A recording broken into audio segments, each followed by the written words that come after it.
तो आदाब, नमस्कार, गुड इवनिंग, सत श्री अकाल। एक बार फिर आप तमाम का स्वागत है क्राइम तक की कहानी के इस एपिसोड में। उम्मीद है पूरी फैमिली अच्छी होगी, अपना ख्याल रख रही होगी। आज की कहानी के आगे पीछे कुछ नहीं कहूंगा, सीधे कहानी की शुरुआत करता हूं। बात 23 अक्टूबर 2018 की है। 23 अक्टूबर 2018 बेंगलोर में, जो बेंगलुरु है, यहां पर एक ओरेकल कस्टमर केयर सेंटर का दफ्तर, एक बिल्डिंग में 7वीं मंजिल पर, रात के करीब 11:15 बज रहे थे। तमाम स्टाफ नाइट शिफ्ट में वहां मौजूद थे। इसी दौरान में एक दफ्तर का प्यून 7th फ्लोर पे बैठे हुए एक एम्प्लॉय के पास जाता है और कहता है कि आपसे मिलने 2 विजिटर आए।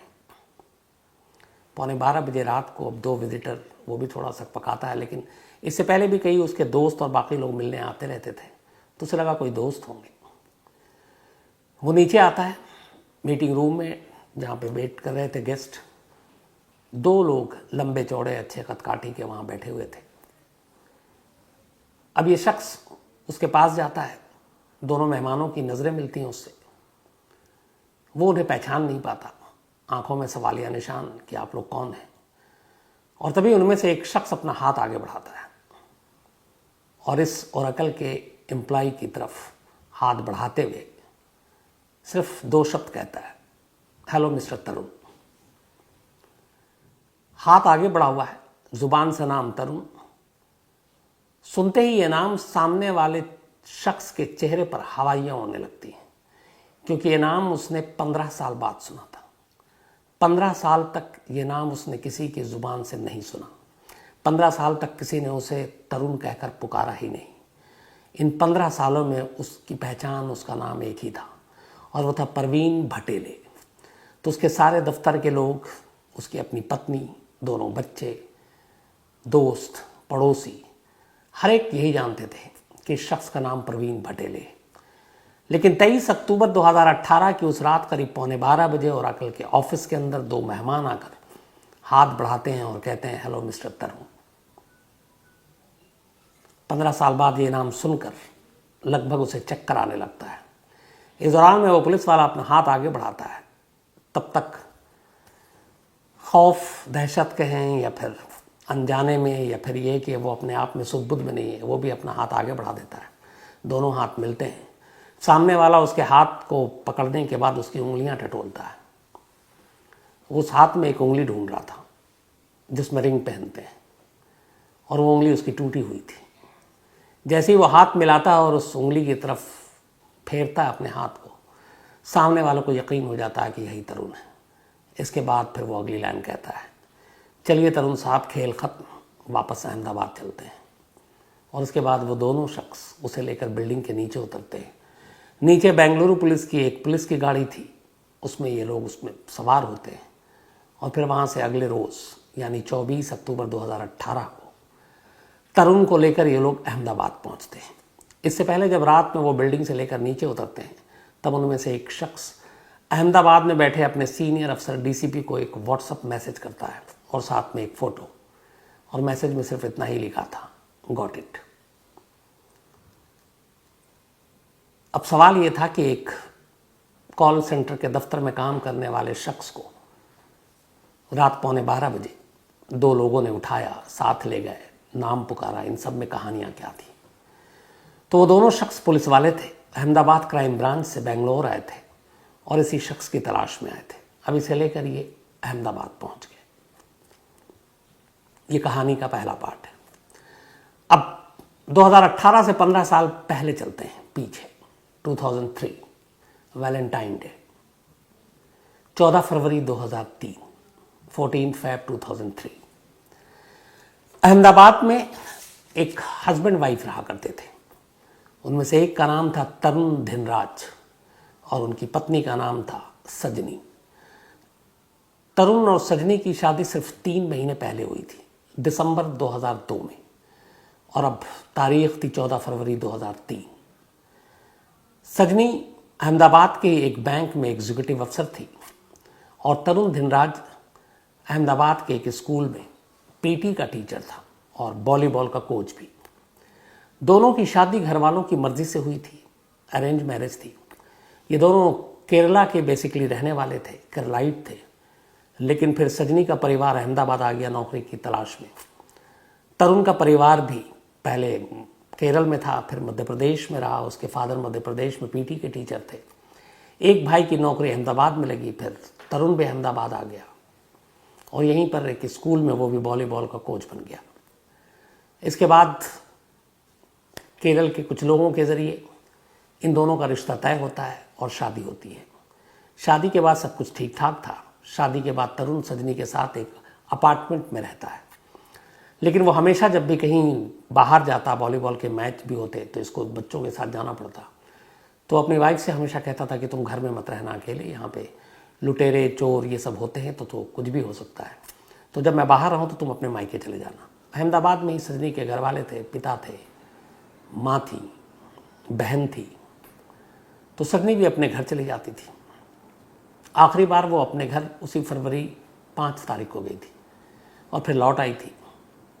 लेकिन जब वो 5 को गई तो चलते वक्त उसने अपने पिता से कहा कि मुझे गाड़ी में पेट्रोल भराना, आपके पास पैसे हैं? तो पिता को बड़ा अजीब लगा कि पेट्रोल के इसके पास पैसे नहीं है। फिर उन्होंने पूछा कि तुझे दामाद जी ठीक से रखते हैं? तो वो खामोश हुई। उसने बोला हाँ, ऐसी कोई बात नहीं है। उसके बाद चली गई। आखिरी मुलाकात थी वैलेंटाइन डे 14 फेब 2003 की रात, बल्कि शाम करीब 7:30 बजे सजनी की अपनी बड़ी बहन से बात होती है। बिल्कुल नॉर्मल कूल बात, सब कुछ पूछा ठीक ठाक।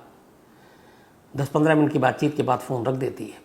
इसके बाद 2 घंटे बीतते हैं। 2 घंटे के बाद अचानक तरुण का फ़ोन आता है सजनी के घर पे और कहता है कि आप लोग फ़ौरन हॉस्पिटल आइए, मामला सीरियस है, सजनी की हालत बहुत सीरियस है। ये सुनकर घर वाले बदहवास वहाँ से भागते आते हैं। तब तक पता चलता है कि सजनी की मौत हो गई। तरुण जो है वो बैठकर बेतहाशा रो रहा है।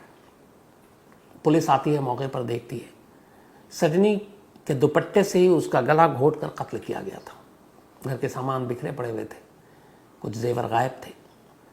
पुलिस को लगा लूटपाट का मामला है। तरुण ने भी यही कहा कि हमें हमेशा, मैं कहता था सजनी को एहतियात बरतो, और क्योंकि यहाँ पे घरों के अंदर से इंदमारी होती है, तो शायद किसी लुटेरे ने सजनी को मार डाला। अब तरुण की हालत ख़राब, लगातार रो रहा। 3 महीने शादी को हुए थे। घर वालों को भी उससे पूरी हमदर्दी, अफसोस। अगले दिन अब सजनी का पोस्टमार्टम होता है, उसके बाद अंतिम संस्कार किया जाता है। पर तरुण की ऐसी हालत नहीं थी कि वो अंतिम संस्कार कर सके। फिर बड़े भाई जो है उसके, वो मुखाग्नि देते हैं और इस दौरान में तरुण की हालत सदमे में बहुत बिगड़ जाती है और उसको हॉस्पिटल में एडमिट कर दिया जाता है। 15 को एडमिट कर देते हैं। पुलिस अपनी तफ्तीश कर रही है। इलाके के जो चोर उचक्के हैं उनकी लिस्ट बनाई जा रही है। सब कुछ ये था कि किसी को जो भी है इसके पीछे पकड़ा जाएगा।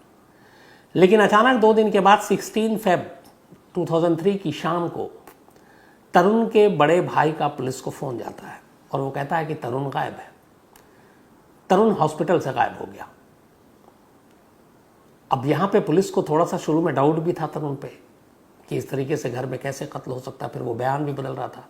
कभी कहता कि किसी चोर उचक्के ने मार दिया, कभी कहता नेचुरल डेथ है, लेकिन दुपट्टे से गले पे भी निशान था। और उसके बाद वो रो भी रहा, सदमे में भी, हॉस्पिटल में भी एडमिट हो गया। लेकिन 48 घंटे के अंदर अंदर शाम को 16 फेब को अचानक तरुण हॉस्पिटल से गायब हो गया। अब पुलिस को काटो तो खून नहीं, क्योंकि एक बड़ा मामला था, मीडिया में भी खबर आ गई, और एक जिसके ऊपर आपको शक है, आपने उसकी निगहबानी या पहरेदारी भी नहीं की, हॉस्पिटल में आपने वैसे ही छोड़ दिया और वो भाग गया। अब पुलिस वालों पर उंगलियां उठने लगी। सजनी के घर वालों ने भी इल्ज़ाम लगाना शुरू किया कि पुलिस की लापरवाही है। पुलिस के ऊपर प्रेशर बनना शुरू हो गया। अब पुलिस ने कहा ढूंढो। पुलिस ने तमाम कोशिश की, कहीं नहीं मिली। पुलिस ने तरुण के भाई, माँ बाप, इनको भी उठा लिया। कुछ दिनों तक ये लोग जेल में भी रहे कि इनकी भी मिली भगत है। बाद में खैर छूट गए। लेकिन तरुण की तलाश होती रही, तरुण मिला नहीं। सजनी के घर वाले, उनके माँ बाप और बहन, जब काफ़ी दिन बीत गया और तरुण मिला नहीं, उनकी बेटी का कातिल गायब है, तो उस वक्त नरेंद्र मोदी मुख्यमंत्री थे गुजरात की। 2006 की बात है। फिर 3 हो गए, 3 साल बीत गए, कोई पता नहीं चल रहा तरुण का। उन लोगों ने जाकर मुख्यमंत्री नरेंद्र मोदी से मुलाकात की और मदद मांगी।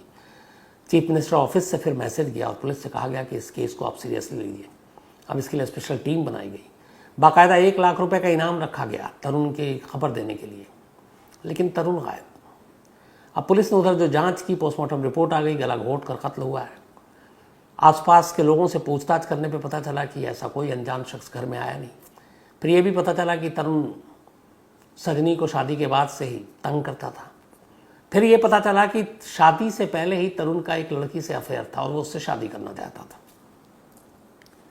पुलिस उस लड़की तक पहुंची। उस लड़की ने पुलिस को कहा कि हाँ, उसने मुझे 16 फरवरी यानी जिस दिन सजनी का कत्ल हुआ उसके 2 दिन के बाद मुझे कॉल किया, और कॉल करने के बाद उसने कहा कि चलो हम दोनों शादी कर लेते हैं। उसने कहा तब तक सजनी की मौत की खबर मुझे आ चुकी थी, तो मैंने उससे कहा कि मैं कातिल से शादी नहीं करूंगी, और मैंने उसके साथ जाने से मना कर दिया। लड़की का बयान सच था।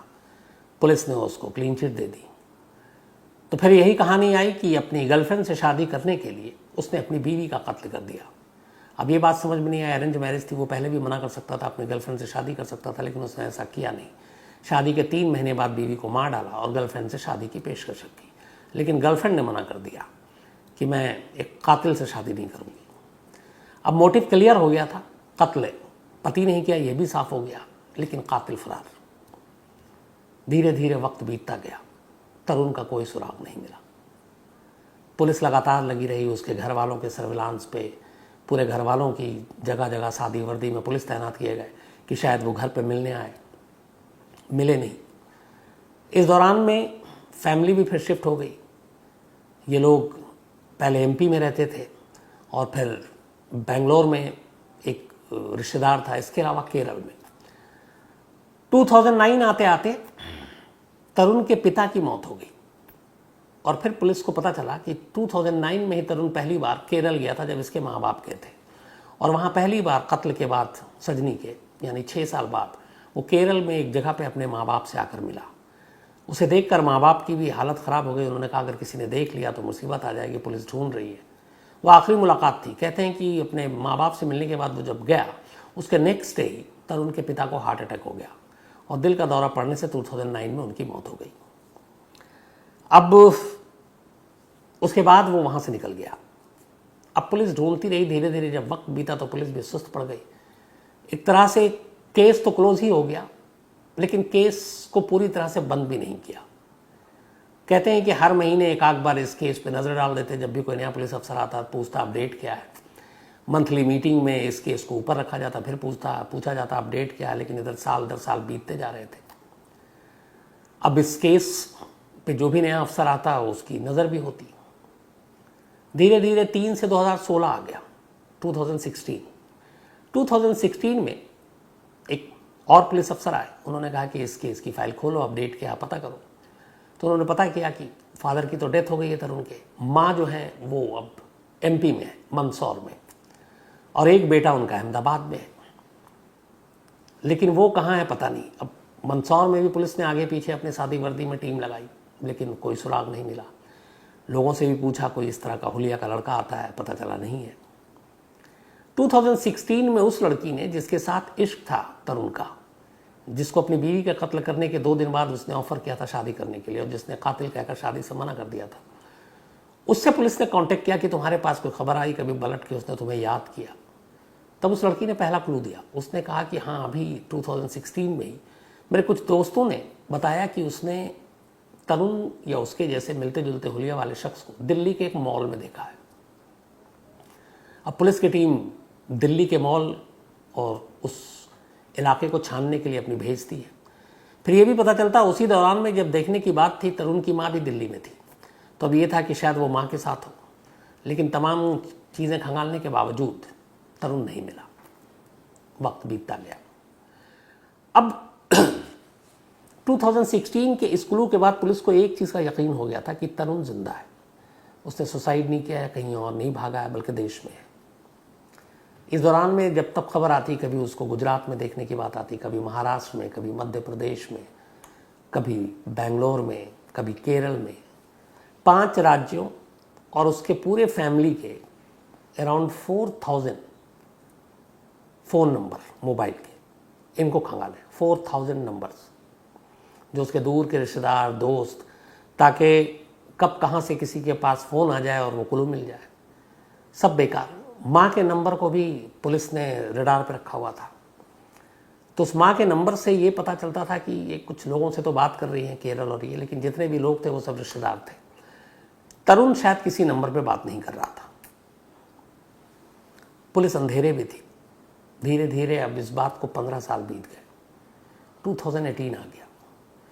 2018 आने के बाद अब पुलिस का ये था कि टीम लगी हुई थी अपडेट में कि इसको ढूंढना है। इसी दौरान अब पुलिस ने, जो ये अनम्मा एक रिटायर्ड नर्स थी, ये तरुण की माँ, तो एक भाई अहमदाबाद में था, उस भाई को पूरी तरह से ग्रिल किया, उस भाई के तमाम सर्विलांस लगाए, नंबर लगाए, बट उसे पता चल गया कि इस भाई के साथ तरुण कांटेक्ट में नहीं है। तो अब ले देकर पूरी फैमिली में एक ही कैरेक्टर जिसके साथ तरुण क्लोज भी था, अपनी माँ के। तो पुलिस की पूरी उम्मीदें अब उसकी माँ पे ही टिकी थी। माँ की उम्र भी हो रही थी, रिटायर्ड नर्स भी हो गई, कि ये माँ से ज़रूर संपर्क करेगा, और इससे पहले कर लिया हो और पुलिस चूक गई। लेकिन अब सारी उम्मीदें माँ पर टिक गई थी आकर। पुलिस ने उनकी माँ के सारे नंबर, जो भी बातें होती थी, सारे नंबर को ट्रेस करके अपने पास रखा, चुपचाप सुनते भी, लेकिन कोई फायदा नहीं हुआ। एक रोज उसी माँ के मोबाइल पे एक लैंडलाइन नंबर आ गया, कॉल, और ये लैंडलाइन जो नंबर था ये बेंगलोर का था। अब पुलिस हर नंबर जो आता उसको क्रॉस चेक करती थी माँ के। ये पहली बार था कि जब बेंगलोर से किसी लैंडलाइन नंबर से कॉल किया गया था। पुलिस ने उस नंबर को चेक किया तो पता चला कि ये बेंगलोर के ओरेकल कस्टमर केयर का नंबर है। अब अहमदाबाद क्राइम ब्रांच की टीम थोड़ी हैरान कि तरुण की माँ को ओरेकल कस्टमर केयर से क्या काम, कोई ऐसी चीज़ नहीं। तो सारी निगरानी करने के बाद, सारी छानबीन करने के बाद पुलिस ने कहा कि इस नंबर को टटोला जाए। फिर यह भी हुआ कि कहीं इसी जगह पे तरुण काम तो नहीं करता। अब इसके बाद क्राइम ब्रांच की टीम अहमदाबाद से बेंगलोर के लिए रवाना होती है 22 अक्टूबर 2018 को। वहाँ जाने के बाद बेंगलोर पुलिस से कांटेक्ट करती है और फिर कहती है कि इस ओरेकल कस्टमर केयर में हमें एक एम्प्लॉय के बारे में डिटेल चाहिए। बेंगलोर पुलिस भी इस ऑफिस के HR डिपार्टमेंट को कांटेक्ट करती है और कहती है कि हमें आपके यहाँ जितने भी लोग काम करते हैं उन सबकी लिस्ट चाहिए आपके एम्प्लॉय की। ये जाहिर नहीं करते हैं कि किसकी खास तौर पे चाहिए, क्योंकि अलर्ट चौकन्ना हो जाए सामने वाला। बस उनका ये था कि सारे एम्प्लॉय की लिस्ट चाहिए, हमारा रूटीन प्रोसीजर है लॉ एंड ऑर्डर मेंटेन करने के लिए। ओरेकल कस्टमर केयर सेंटर के HR की तरफ से लिस्ट आ जाती है मुलाजिमों की, एम्प्लॉय की। उस पूरे लिस्ट में कहीं पे भी तरुण भाटेवाल नाम का कोई एम्प्लॉय नहीं था। बट उस लिस्ट में एक नाम देखकर पुलिस जो अहमदाबाद से आए थे उसके थोड़े कान खड़े हो जाते हैं, और वो नाम था प्रवीण भटेले। अब पुलिस को लगा कि ये नाम कहीं उसने सुना है। फिर याद किया पुलिस ने तो पता चला कि जो उसकी माँ है तरुण की, वो जो कॉल करती थी, एक कॉल वो प्रवीण भटूले को भी करती थी और वो उसकी वाइफ निशा को भी करती थी, और निशा का भी नंबर उसकी माँ के पास था और माँ के पास भी निशा का नंबर था। दोनों अक्सर बातें करते थे। तो पुलिस ने अब प्रवीण भटेले और निशा इनकी कुंडली खंगालनी शुरू की। तो पता चला कि ये लोग सोशल मीडिया पे कभी हैं ही नहीं, ना कभी इन्होंने अपनी तस्वीर डाली है। ये बड़ा अजीब लगा कि आज के दौर में ऐसा कैसे। फिर ये पता चला प्रवीण भटेले और निशा के 2 बच्चे भी हैं। अब उस लिस्ट में प्रवीण भटेले का तो नाम है लेकिन तरुण का नाम नहीं है, और प्रवीण भटेले के मोबाइल से उसकी माँ की बातचीत ये पुलिस को मालूम है कि होती है, और वो निशा एक नाम की जो उसकी बीवी है। तब पुलिस को लगा कि कहीं प्रवीण भटेले ही तो तरुण नहीं है, क्योंकि कनेक्शन एक है कि वो तरुण की माँ से क्यों बात कर रहा है। तो पुलिस ने जीरो इन किया प्रवीण भटेले पर। अब लेकिन ये कि प्रवीण भटेले को और कैसे पुख्ता किया जाए कि ये वही तरुण है जो भागा हुआ 15 साल से। तो फिर अहमदाबाद पुलिस को पूरा उसकी केस हिस्ट्री सब कुछ मालूम थी। जब ये कोच था वॉलीबॉल का, एक मैच के दौरान इसकी एक रिंग वाली उंगली टूट गई थी, तो वो थोड़ी मुड़ी हुई भी थी और बाकी 5 आम जो उंगलियां होती इंसानों की वैसी नहीं थी। तो ये दोनों अफसरों को भी पता था जो बेंगलोर पहुंचे थे। तो उन्होंने कहा कि ठीक है, अगर एक बार हम उससे हाथ मिलाएं तो उंगलियों को हम पहचान लेंगे। इसी के बाद लिस्ट आने के नेक्स्ट डे बेंगलोर पुलिस के साथ लेकर ये उस ओरेकल के ऑफिस में पहुंचते हैं 7th फ्लोर पे, जहां पर प्रवीण भटेले बैठा करता था। और फिर वहां पे मैसेज दिया जाता है। फिर वो प्यून जो है वो बुला कर लाता है कि 2 गेस्ट हैं, और वो जब सामने आता है तब उसमें से एक पुलिस अफसर कहता है, हेलो मिस्टर तरुण, जिसको सुनकर उसकी हवा ख़राब हो जाती है, क्योंकि इस पूरे दफ्तर में उसे लोग प्रवीण भटेले के नाम से पिछले 10 सालों से जानते थे, क्योंकि वो 10 साल से इस दफ्तर में काम कर रहा था। इसके बाद जब वो हाथ मिलाता है तो उस उंगलियों को टटोलता और पता चल जाता कि उंगली टूटी हुई है, मतलब दोनों तरफ से पुख्ता हो गया था कि ये शख्स प्रवीण भटेले नहीं बल्कि तरुण धिनराज है। और इसी के बाद उससे कहा जाता है कि अब खेल खत्म और चलो वापस। तो एक लैंडलाइन नंबर की वजह से भेद खुला। दूसरा, इसी दौरान में फिर पुलिस को पता चला कि आखिर ये माँ बेटे बात करते थे, ये लैंडलाइन नंबर अगर ना होता तो क्या होता।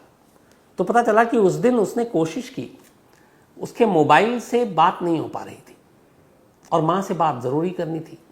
माँ अकेली थी, उसे चिंता भी हो रही थी। तो ये थोड़ी सी लापरवाही बरत गया और उसने ऑफिस में बैठे बैठे अपने ऑफिस के लैंडलाइन नंबर से माँ के नंबर पे कॉल कर दिया, और ये पुलिस के रिकॉर्ड में आ गया। अगर वो लैंडलाइन नंबर से कॉल ना करता तो शायद तरुण का राज 15 साल है और ना मालूम कितने सालों तक राज ही बना रहता। फिर पुलिस के सामने जानकारी आई कि उसकी माँ ने एक और सिम ले रखा था, और वो सिम उनके एक रिलेटिव के नाम पर था। उस रिलेटिव को, दूर के रिलेटिव थे, पुलिस ने अपने फोकस में लिया नहीं, और उस सिम का इस्तेमाल उसकी माँ सिर्फ और सिर्फ तरुण से बात करने के लिए करती थी, और तरुण भी उसी सिम पे ज़्यादातर कॉल किया करता था। तो इस तरीके से पुलिस के रिकॉर्ड में ये सिम नंबर ही नहीं था, तो कभी जांच के घेरे में आया ही नहीं, और इसीलिए तरुण का राज राज रहा। अब पुलिस उसे लेकर वापस अहमदाबाद आती है, सब कुछ हो गया। अब फिर पुलिस उससे कहानी सुनती है। वो सजनी के कत्ल का इल्ज़ाम अपने सर लेता है, बोलता हाँ मैंने कत्ल किया क्योंकि मुझे अपनी गर्लफ्रेंड से शादी करनी थी, लेकिन उसने मना कर दिया क्योंकि मैं कातिल हो चुका था। बोला कत्ल करने के बाद मैं 6 तारीख को ही दिल्ली आया था। दिल्ली में कुछ दिन रहा, और दिल्ली में बाकायदा अगले 1 हफ्ते में ही कत्ल करने के 14 फेब को उसने कत्ल किया, वैलेंटाइन डे, और 20 फरवरी तक वो दिल्ली के कॉल सेंटर में नौकरी कर रहा था, अगले 4-5 दिनों में ही। बोला फिर यहाँ से पुणे गए। पुणे में उसको एक निशा नाम की लड़की से मुलाकात हुई। उसने अपने आप को बताया कि मैं यतीम हूँ, मेरा दुनिया में कोई नहीं है। धीरे धीरे दोनों में दोस्ती हो गई। इसने पुणे में एक जगह नौकरी की थी, और फिर उन दोनों ने पुणे में ही शादी कर ली। फिर इसके बाद ये लोग 2009 और 10 में बेंगलोर पहुँचे, और उसने बेंगलोर में इस ओरेकल कंपनी में जॉब शुरू कर दिया। दोनों के 2 बच्चे भी हुए, और उसकी पत्नी को भी यही मालूम है कि इसका नाम प्रवीण भटेले है। उसकी पत्नी को उसका असली नाम, उसके पुराने कारनामे कुछ नहीं मालूम था। तो जिस गर्लफ्रेंड के लिए उसने कत्ल किया उससे तो शादी की नहीं, एक दूसरी लड़की से शादी की, फिर 2 बच्चे हुए और बेंगलोर में रहने लगा। लेकिन एक सवाल अब भी अपनी जगह कायम था कि आखिर तरुण धिनराज प्रवीण भटेले कैसे बन गया, ये नाम उसका किसने चुराया। पुलिस ने इसके ऊपर भी तफ्तीश की। पता चला स्कूल और कॉलेज में इसका एक दोस्त हुआ करता था मध्य प्रदेश में, और उस दोस्त का नाम था प्रवीण भटेले। ये दोनों साथ थे, कॉलेज में भी साथ पढ़ाई की। जब इसने कत्ल किया, उसके कत्ल करने के बाद इधर उधर ये भटकता रहा था। फिर एक दौर ऐसा आया जब ये पहुंचा भोपाल। उस वक्त प्रवीण भटेले भोपाल में था, और ये वहाँ उसकी शादी हो गई थी। ये उसके साथ भी रहा कुछ दिन तक। उसने कुछ कोचिंग सेंटर शुरू किए थे, उसने कहा मैं भी करूँगा। इसने कुछ दिन उसके साथ काम भी किया। फिर प्रवीण भटेले के आधार कार्ड, ड्राइविंग लाइसेंस और पासपोर्ट, इन तीनों को उसने वहाँ पे स्कैन किया, और फिर उन नामों को अपना नाम दिया और उसमें तस्वीर अपनी लगा दी। तो आधार कार्ड भी प्रवीण भटेले के लिए, तस्वीर अपनी, ड्राइविंग लाइसेंस भी, पासपोर्ट भी, और लेकर चला गया। और इधर प्रवीण भटेले को पता नहीं। प्रवीण भटेले भी एक स्पोर्ट्स का कोच, अभी हरियाणा में शायद काम कर रहे हैं कहीं। इतना ही नहीं, इस ओरेकल में नौकरी के दौरान इस फर्जी नाम जो किसी और का चुराया हुआ, फर्जी पासपोर्ट जो किसी और का चुराया हुआ जिसमें उसकी तस्वीर लगी है, 3 बार वो यूएस भी हुआ है, अमेरिका। लेकिन एक गलती 15 साल के उसके इस राज को खोल गया। अगर उसने उस दफ्तर में उस दिन बैठकर लैंडलाइन नंबर से अपनी माँ को कॉल ना किया होता तो शायद तरुण का राज ही रहता, तरुण शायद प्रवीण भटेले ही रहता। लेकिन कहते हैं कि कहीं ना कहीं एक ज़रा सी चूक आपको कब पकड़वा दे और आपका भेद कब खुल जाए नहीं कह सकते। वही चीज़ हुई, लेकिन इसमें कमाल अहमदाबाद पुलिस भी थी, खासतौर पे क्राइम ब्रांच की टीम, जिसने 15 साल के इसमें सुस्त रफ्तारी भी आई, सब कुछ आया, लेकिन तरुण की तलाश बंद नहीं की। तरुण अब जेल में है, साबरमती जेल में, और जो कुछ उसने किया है उसके लिए उसे सज़ा भी वैसे ही मिलेगी। तो ये थी कहानी एक ऐसे शख्स की जो 15 साल तक पुलिस को बेवकूफ़ बनाता रहा, एक नए नाम से नए शहर में रहा, नौकरी की, शादी की, 2 बच्चे पैदा किए, लेकिन ये गलती ने सारा राज खोल दिया। अब कहानी ख़त्म करूं उससे पहले अपना वही सिलसिला। आज जतिन शर्मा जी का जन्मदिन है, तो हैप्पी बर्थडे जतिन जी। और दिया शर्मा इन्होंने भेजा है, इनके हस्बैंड हैं। सैयद लुकमान हुसैन का भी आज बर्थडे है, तो हैप्पी बर्थडे सैयद लुकमान साहब। मोहम्मद हाशिर अंसारी, इनका भी आज जन्मदिन है, तो हैप्पी बर्थडे हाशिर साहब। और आफ्ताब अंसारी के बेटे हैं ये। इसके अलावा प्रीतिका मिश्रा, इनका भी जन्मदिन है, हैप्पी बर्थडे प्रीतिका। और पुष्कर मिश्रा ने भेजा है। जानू शर्मा का भी आज जन्मदिन है, तो हैप्पी बर्थडे जानू शर्मा जी। और चंदन शर्मा जी ने भेजा, उनकी पत्नी है ये। इसके अलावा शिवानंद शेट्टी, कल मैं गलती से विवेकानंद शेट्टी बोल गया था, माफ़ी चाहता हूँ, शोभा दास जी ने मुझे मेल किया। तो शिवानंद शेट्टी जी का कल बर्थडे था, तो एक बार दोबारा शिवानंद शेट्टी जी आपको बहुत बहुत जन्मदिन की बधाई, मुबारकबाद, हैप्पी बर्थडे। और शोभा दास जी, अब मुझे उम्मीद है कि आपकी शिकायत दूर हो गई होगी। इसके अलावा सोना का भी आज जन्मदिन है, तो हैप्पी बर्थडे सोना। और गजानन बिचेवार ने भेजा ही महाराष्ट्र से। साथ ही आज राजश्री शर्मा जी और पंडित सुरेश शर्मा जी, इनकी एनिवर्सरी है, तो आप दोनों को बहुत बहुत बधाई, राजश्री जी और सुरेश शर्मा जी। सुरेश शर्मा जी ने मुझे मेल भी लिखा, उन्होंने कहा ये इनकी 43वीं जो है आज वो है एनिवर्सरी। और अगर विश नहीं किया तो उन्होंने कहा कि आज एनिवर्सरी के दिन रात को हम खाना नहीं खाएंगे। तो ऐसा मत कीजिएगा आप बिल्कुल, मैंने विश भी कर दिया और आप खाना भी खाइए, और आज अच्छा खाना, आज कुछ पार्टी वार्टी कहीं बाहर ले जाइए आप। इसके अलावा आज ममता देवी और अनुज राय की भी एनिवर्सरी है, आप दोनों को बहुत बहुत बधाई। और रौनक राय ने भेजा है। साथ ही मुन्नी देवी और जीवन सिंह बिस्ट, इनकी भी आज एनिवर्सरी है, आप दोनों को भी बहुत बहुत बधाई। और कैलाश राणा जी ने भेजा है। इसके अलावा अनीता और कमलेश चांदा, इनकी भी आज एनिवर्सरी है, तो अनीता जी और कमलेश जी आप दोनों को भी बहुत बहुत बधाई। साथ ही संजय आर्या हैं हल्द्वानी से, और 12 तारीख को इनका हैप्पी बर्थडे है, चलिए एडवांस में सही। संदेश भंडारी हैं काठमांडू से। कई लोगों ने लाउड स्पीकर के शो की बड़ी तारीफ की, दिल से आप लोगों का शुक्रिया बहुत बहुत। इसके अलावा पौरावी पाटिल हैं, हमेशा की तरह वही हंसता खिलखिलाता, इन्होंने मेल लिखा है। राहुल यादव हैं, इन्होंने एक सवाल किया कि अगर FIR न दर्ज किया जाए किसी के प्रेशर या किसी के दबाव की वजह से, तो क्या किया जाना चाहिए। इनका शायद एक कहानी है कि एक FIR है जो एक DM की वजह से नहीं लिखी जा रही है, क्योंकि DM का जानने वाला है। तो अगर कोई FIR पुलिस वाला ना लिखे, किसी अफसर के दबाव में ना लिखे, और लोकल पुलिस लिखने से मना करे, तो एक तो सबसे हाईएस्ट जो अफसर हैं आप उनके पास जाके कंप्लेंट दे सकते हैं। नंबर 2, आपको लगे कि पुलिस से बात नहीं बनेगी, तो आप सीधे सीधे कोर्ट में भी किसी वकील को पकड़ कर जा सकते हैं कि पुलिस मेरी FIR नहीं लिख रही, और फिर कोर्ट के आदेश के बाद तो अच्छे लिखेंगे। तो आखिरी रास्ता कोर्ट बचता है FIR लिखवाने के लिए, और बहुत सारे ऐसे मामलों में कोर्ट के आदेश पर FIR लिखी गई है। इसके अलावा सैम कुमार है, एक स्टोरी की फरमाइश की है, गर्ल इन बेसमेंट, ये शायद मैं सुना चुका हूँ आपको, सैम कुमार साहब, इसी कहानी में मिलेगी आपको। इसके अलावा राजा शाह है नेपाल से, लाउड स्पीकर की कहानी की इन्होंने भी तारीफ की, थैंक यू। जय प्रकाश रे हैं कनाडा से, मैंने शायद कल आइसलैंड बोल दिया था, वो आइलैंड कहते हैं, अंग्रेजी आपको पता है मेरी माशाल्लाह है, लेकिन थैंक यू सो मच जय प्रकाश रे साहब, धीरे धीरे सीख रहा हूँ सब कुछ। पूनम जैन जी ने भी लाउड स्पीकर की तारीफ की। इसके अलावा चंद्र राज राय हैं इसराइल से। जिम जोन्स एंड मैस्केयर, इसकी कहानी सुनना चाहते हैं। RN काउ की भी कहानी सुनना चाहते हैं, निधि प्रकाश ने लिखा है, मैं जल्दी आपको सुनाता हूँ, पक्का वादा है। प्रियंका कटियार हैं, और इन्होंने लिखा कि कई लोगों ने कल कमेंट्स किया था कि कल की कहानी मैं पहले सुना चुका हूँ, तो ऐसा बिल्कुल नहीं है। कल की कहानी तो मैं 100% शर्तिया बोल सकता हूँ कि मैंने नहीं सुनाई है। इसके अलावा तुषार पाल हैं, विक्रम मिश्रा जी हैं, थैंक यू सो मच आपके मेल के लिए। तो आप तमाम लोगों का शुक्रिया, और जिन कहानियों की फरमाइश है वो भी जल्द सुनाऊंगा, लेकिन आज कहानी में इतना ही। अब आपसे मुलाकात होगी कल रात 9 बजे किसी नई कहानी के साथ, तब तक अपना ख्याल रखिए, थैंक यू वेरी मच।